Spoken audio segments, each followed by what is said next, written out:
Hey, it's Nada Nasserdeen here with Rise Up For You, and welcome to Rise Up For You TV.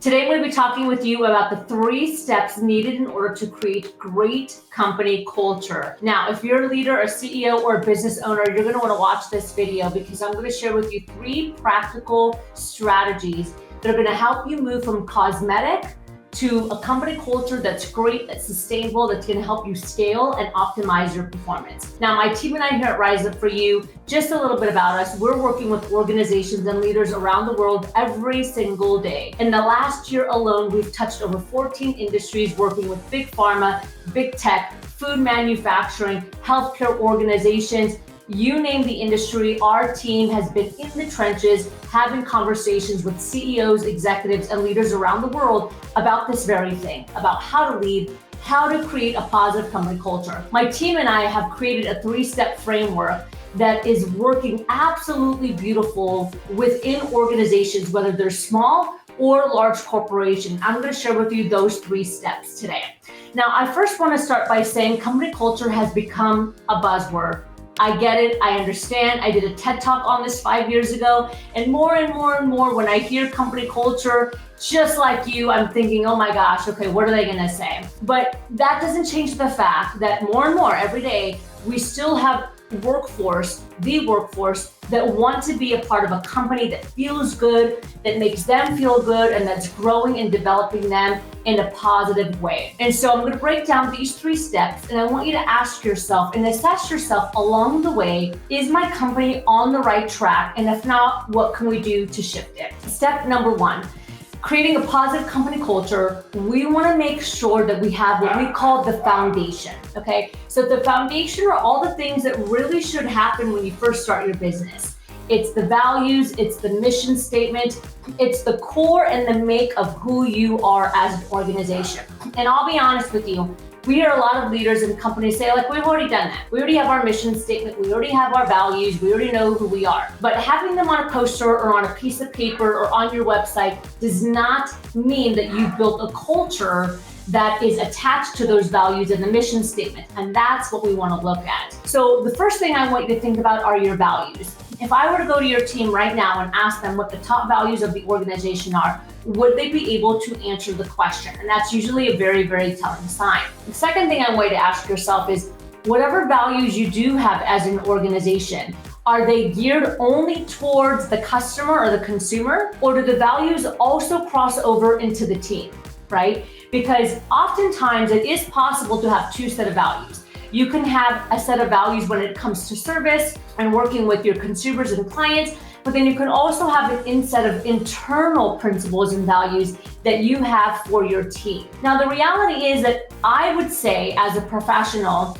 and again, this is with all of our experience with working with organizations globally, there is no good or bad company culture. The key here is identifying what is your culture and then making sure that the people that you attract and hire are a good fit to that culture, whatever it is. So for example, oftentimes we hear about burnout, right? Or working overtime or working too much. Well, there are some companies that are very fast-paced, that are startups, that are in the tech space, they're more entrepreneurial, and that is a part of their culture. And the people that they attract are also a part of that culture. They want to work, 20 hours a day. They love being in the trenches, that they get excited about what they're doing. And so they're not interested in a 9-to-5 job. And so it's really important that you cancel out all the noise that you hear on social media, on mainstream media, whatever it is, and you sit and you really identify what is the culture of this organization and what are the values that are going to support that culture. Okay, this is by far the foundation. Then the next step is understanding,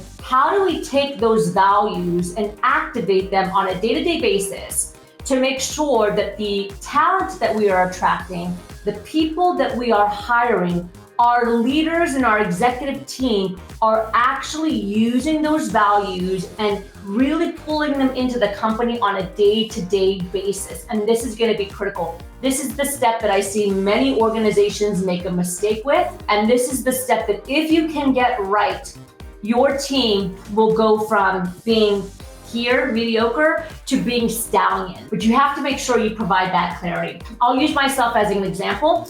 Here at Rise Up For You, we have an amazing team. We're continuing to scale. But one of the things that's really important for this company is pace. It's a sense of urgency. I like team members to think like entrepreneurs. I want them to have a high-performing energy and attitude around showing up to work. I want them to have a sense of urgency, and that's really built in a part of our culture. Now, there have been some amazing people that are interested in working for the company, but they like to move a little bit slower, and they really don't like to have that urgency and that pace. They're not a good fit for the organization. Does it make them good? Does it make them bad? It doesn't make our company bad or good. It's just, this is the culture that we've established. These are the values, and we need to make sure that we are integrating them with our team and our top talent. So that's step number one, is foundation. Really encourage you to go back and take a look at those values and ask yourself, how are we incorporating them within our team? Step number two, they're all important, but this is really important, is the experience that you are providing once you are in the company. Now, we want to make sure that we stay away from cosmetic culture, okay? I did an entire TED Talk on this, cosmetic versus company culture. This is not about Taco Tuesday, bagels, having a slide in the middle of the workplace. We've worked with a lot of clients that spend all this money doing all these things that are really just external things that team members at the end of the day really don't care about, right? It's like having a very attractive partner, right? Of somebody that's very, very attractive that you start dating, and then after a while you're like, okay, it doesn't really mean that much. I need substance. It's the same thing when it comes to company culture. Don't build a company that's built off of cosmetic culture. It's time to really invest the dollars in the right spot. Make sure that you are training, building your team, and building that pipeline of leaders that can help you with your succession planning as an organization. So step number two is the experience. And the experience is everything from making sure that they're developing, what's the growth plan of the individual or the team member employee, right? How are you training them both from a technical perspective and a soft skills perspective? Now, here at Rise Up For You, our superpower is soft skills. That's all we do. We focus on the critical soft skills to help elevate your team, elevate your performance, and elevate your leaders. And all too often, sometimes we see organizations that they strictly prioritize the technical skill because that's what they want that team member to focus on, is building that technical skill. But at the end of the day, if you want to create a positive experience, you need to let the team know that you're also interested in their growth as a human being. And those soft skills are not only going to grow them as human beings, but it's going to grow your company. It's going to provide an ROI up to 8 times. When you teach your team emotional and social intelligence, it's a game changer for the bottom line of your company, for the performance of your company, and for the scalability of your company. So you want to make sure that the experience that you are providing is a positive experience where your team feels like they have opportunity to grow, your team is being developed, you have a proper corporate social responsibility policy put in place, and that you're really focusing not only on the customer experience, but also on the employee experience. So that is step number 2, is creating that experience. Now, step number 3 is probably the thorn in everyone's side that we spend a lot of time on with organizations. We do multi-day, 8-hour retreats every single day, talking about the strategy to maintain the company culture and to ensure that there's accountability. You can have the best people in the world, you can have the best systems in the world, but if you haven't created a culture of accountability and you haven't created a process to make sure that we're staying accountable for the things that we're putting in place, it's all gonna fall apart. And we've seen this before.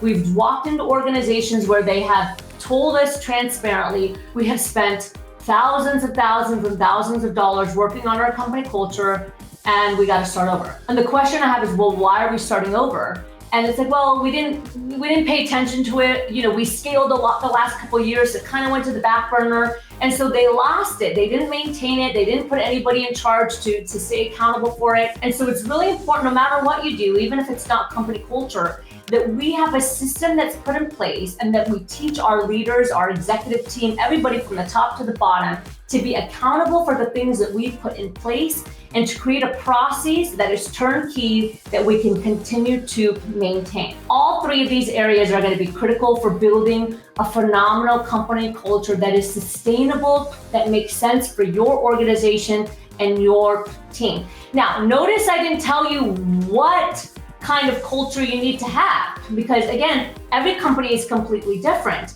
right? Some companies really, really thrive on empathy and, white glove service. And again, other companies really thrive on like high performing, taking action. They want a bunch of sharks and stallions on their team. And no answer is the right one. You just got to figure out what bacon model works best for you. So again, in order to achieve great company culture, my team and I have seen the best results when a company starts with the foundation, make sure that the foundation and the systems are put in place and that they're actually activating the values on a day-to-day basis, that they've created a process of experience that feels good for the team member, that's positive for the team member, that allows the team member to grow and have some autonomy, and that they have built a turnkey system of accountability and maintenance, and that they understand on a day-to-day basis how to make sure they maintain all the hard work that they've put into place. Our company uses EOS. We also have a number of other clients that use EOS that we help support them with in order to make sure that they are maintaining that company culture framework. Thanks again for joining me. It's Nada Nasserdeen here, the CEO and the founder of Rise Up For You. If you haven't already, make sure you subscribe to our YouTube channel. And listen, if you're interested in growing your team, if anything that I said today resonated with you and you say like, hey, I'm interested in learning a little bit more, click the link below, hop on a free call with me. We can talk through what your company looks like, what are some of the challenges that you're seeing or opportunities with your team that you might want support with. We have an amazing team throughout North America. Our coaches and trainers are here to support you, to help you be the absolute best that you can be. Again, thanks for joining me on Rise Up For You TV, and I'll see you next time.